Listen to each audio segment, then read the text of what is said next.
पहाड पर्वतमा अरू खेती नभए पनि विकास गरेर यसको उन्नति गरेर माओवादीले जीविका चलाउने हुनाले गर्दा त्यसरी गरेको कुराहरूलाई चाहिँ हामीले नबिर्सिएर अहिलेसम्म हामीले यो संस्कारहरूलाई चाहिँ मान्यता गरिरहेकै छौँ र अहिले पनि हाम्रो नातपनातले यस्ता संस्कारहरूलाई चाहिँ नभुलोस् यसलाई एउटा संस्थागतको हिसाबमा भइरहोस्। आज 2014को लोसारमा सफलता पाएको अब 2015को नयाँ वर्षको उपलक्ष्यमा पनि रोजी नेता भुटानले साँच्ची म देउसी लिएर आएको छौँ र त्यो देउसीलाई पनि म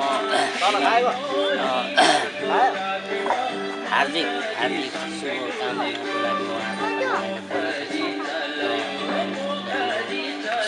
कामहरू सफल त भइरहोस् भन्ने परम्परा संस्कार संस्कृति चाहिँ हामीले नहराउँछ। यो जातिको फेरा भ्याउनुबाट नै हाम्रो बाबुबाजेहरूले जीविका चलाइ ल्याउने भएको हुनाले गर्दाखेरि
ओए भाई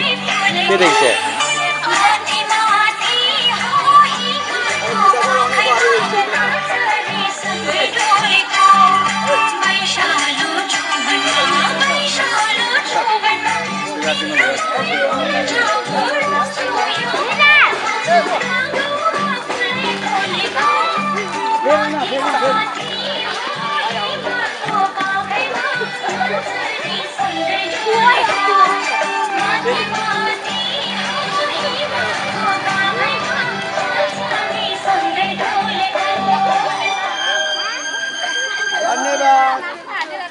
अब स्वागत आज हाम्रो नयाँ सालमा माङ्पालाई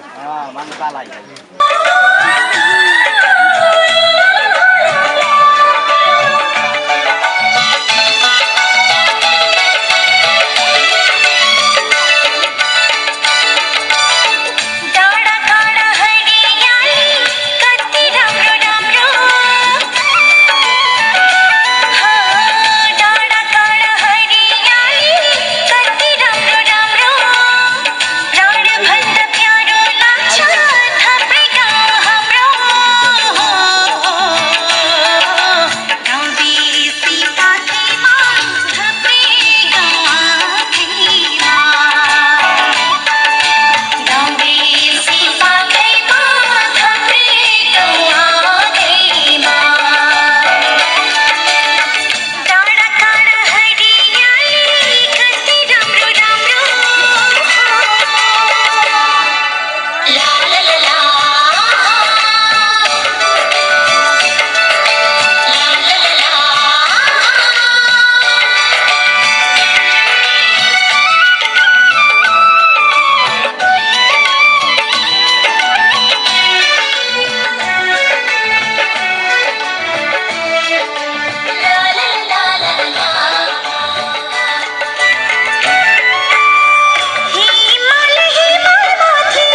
बाहिर चाहिँ को हुनुहुन्छ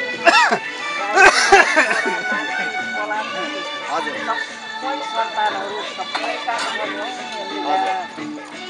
यो मायाले गर्दाखेरि सबैलाई पठाइदियो भनेर नि अनि यो बाहिर लगेर भाइहरूले मन पराउँछ र मन पराउँछ उहाँ पनि त यस्तै गुरुङको रीति परम्परा देखाउनु पर्छ नि त संस्कृति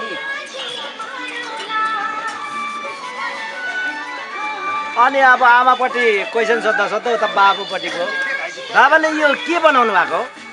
यो हजुर यो भेडाको भुत्ला हो मान्छेले अब देख्दा भेडाको भुत्ला देखिन्छ तर यसको महत्त्वपूर्ण एउटा यसको मान्यता छ गुरुङहरूको चाहिँ यो उहिले बाबुबाजेदेखि परम्परादेखि नै यो एउटा संस्कार रीतिरिवाज आफ्नो जीविका चलाउने हाम्रो गुरुङहरूको चाहिँ के हो भन्दाखेरि भेडा भेडाबाट नै हाम्रो बाबुबाजेहरू यो जीविका चलाएको हिमाली पाहाड पर्वतमा अरू जातिमा हुँदा पनि भेडाको गाडी बनाएर रुकुनी बनाएर बेचेर उनीहरूले जीविका चलाउने गरेको कुराहरू अहिलेको अब छोरा नातिहरूले बिर्सिन्छ यो देखेको छैन अहिले अब आजभन्दा 40 वर्ष अगाडि भनेको यो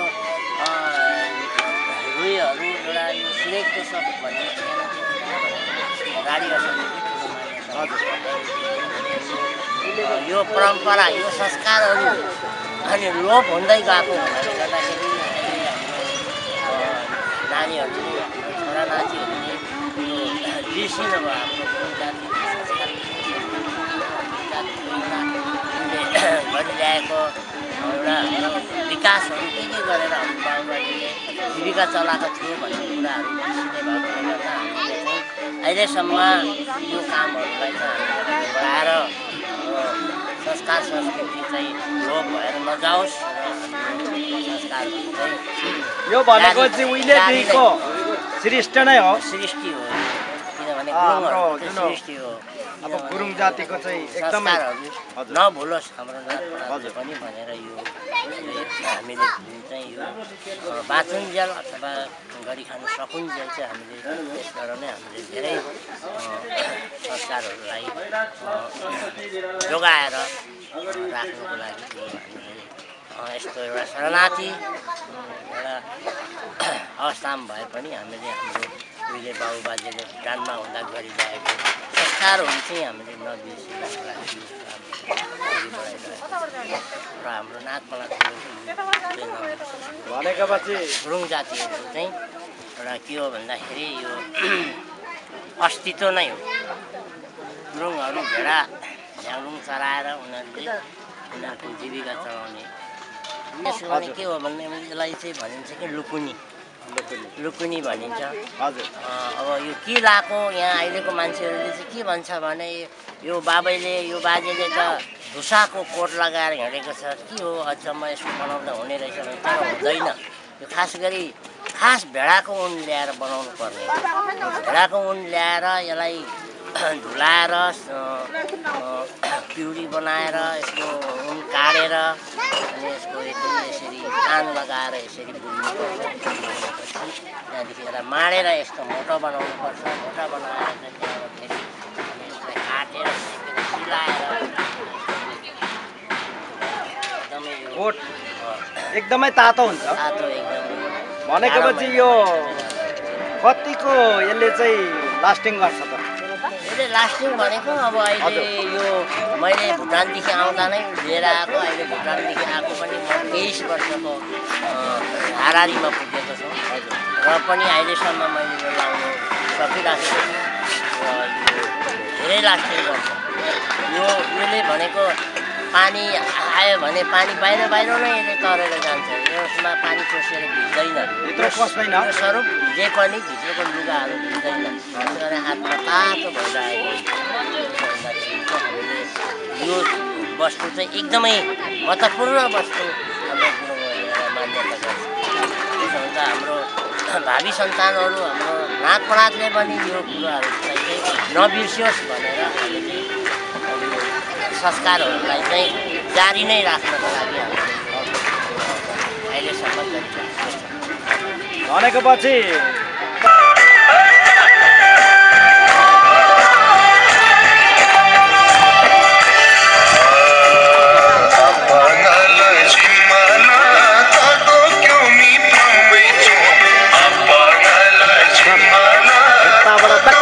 घुमाएर यो सुलुक निकालेर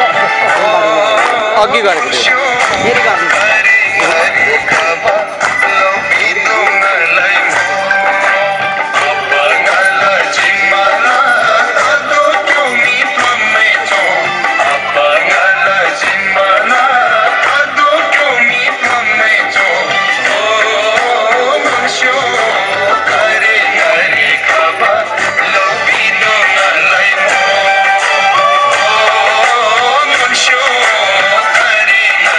Come on.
के गर्नुभएको बुवा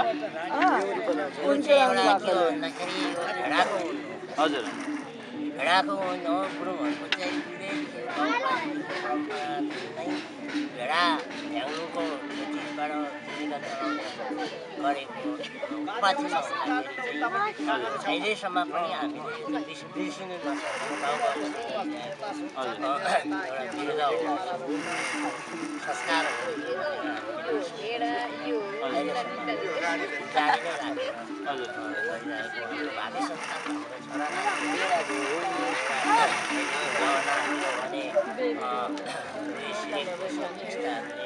हाम्रो संस्कारहरू बाबुआजीले ल्याएको रीतिरिवाजहरू त्यसले गर्दा भुल्नु सक्यो भुल्नु भयो नभुलोस् मारिदेऊ न त्यो भनेर चाहिँ हाम्रो गुरुङहरूको नातिलाई त्यही हो संस्कार नबिर्सिनु ओढ्ने त्यसैको ओछ्याउने त्यसैको लाउने लुगा त्यसैको एकछिन नबोल्ने हुन्छ धागो बनाएर धागो बनाएर यस्तो तान पनि यसरी तान यसको चाहिँ के बनाउनुहुन्छ यसको गाडी असनी अनि यसको हामीले अब धेरै छ भने हामी गाडी असनी अहिले अब भेडाहरू धेरै नै कम्ती मात्रामा मात्रै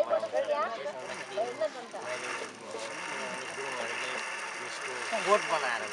हजुर कोट यो भनेपछि तपाईँले यो लगाउनु भएको नै यसैको होला यो उनकै यसलाई चाहिँ के भन्छ त हाम्रो यसलाई चाहिँ हाम्रो भेडा बखलाहरूले लुकुनी भन्छ लुकुनी अनि यो चाहिँ हाम्रो महत्त्वपूर्ण एउटा संस्कार हो यसरी बनाएर लगाइयो भने चाहिँ यसले पानी पनि टार्छ हावा पानी सबै टार्छ यसले जस्तै ठन्डामा जस्तै हिउँ पानी पनि यसले सक्छ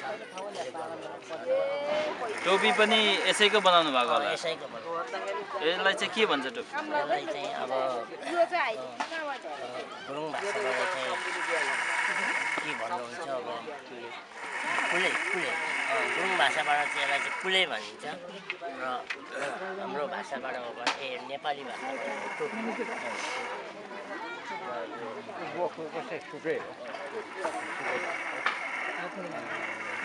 यसको धागोबाट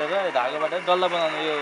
के यसलाई चाहिँ के गरेको भन्नुहुन्छ यसलाई चाहिँ हामीले अब उइसी भनिन्छ यसको नाम चाहिँ हजुर उइसी भनिन्छ उइसीबाट चाहिँ हामीले उहाँ कानमा हजुर यसपछि अब के गर्नुहुन्छ यो बनिसकेपछि यो बनिसकेपछि हामीले यस्तै बनाउँछौँ हजुर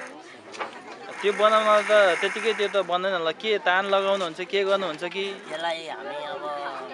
यो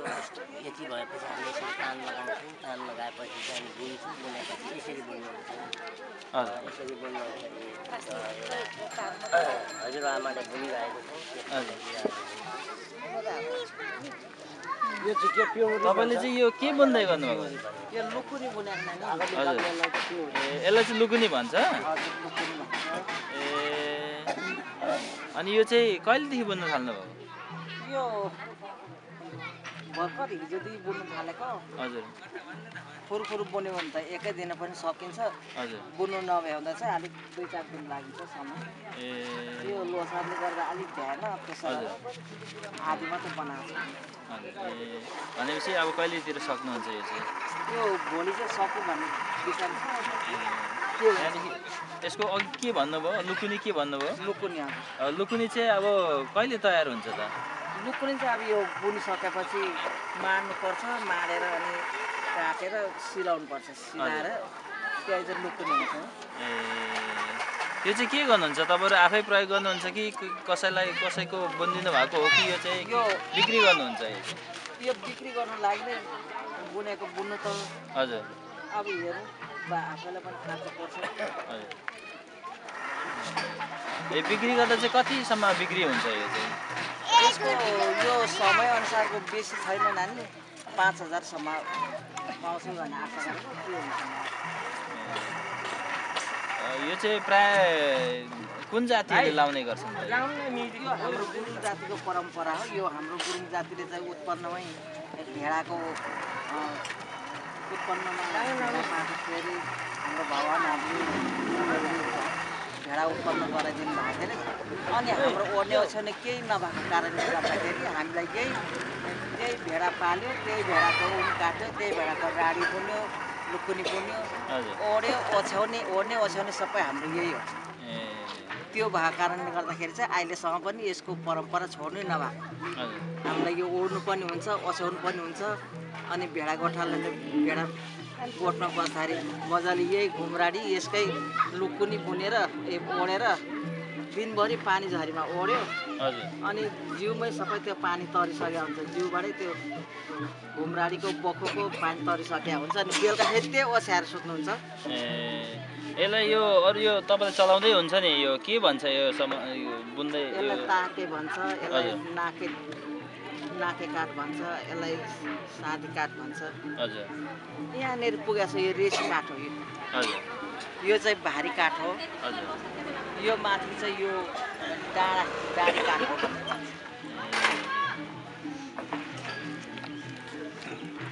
यसलाई चाहिँ फो भन्छ। यो यस्तो तन्काएर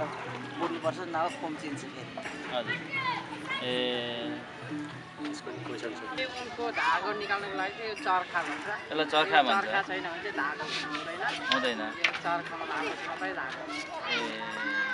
अलिक कडा कडा बोल्नुपर्छ है। त्यहाँदेखि पछि धागो निकालेर यसरी डल्ला पारिने हो। हामीलाई सुन्नु पर्यो। अब यसरी यो पिउरी काट्यो, त्यहाँदेखि अब लर्या हुन्छ। अब त्यसलाई फेरि अब डबल खारो बनाउनुको लागि चाहिँ फेरि अर्को डबल बाट्नुपर्छ यसलाई। अझै डबल बाट्नुपर्छ। खाडो जति डबल गर्नुपर्छ, बुनेटो चाहिँ अब डबल गर्नु पर्दैन। यो चाहिँ डबल बुन्नु भएको सिङ्गलै हो। यसलाई भरे फेरि अर्को डबल गर्नु पर्यो। यो चाहिँ सिङ्गल हो। यो डागो ढाके जिनिस हुन्छ, सेतो, लाल, कालो अब यो सेतो रङ, कालो रङ, असानी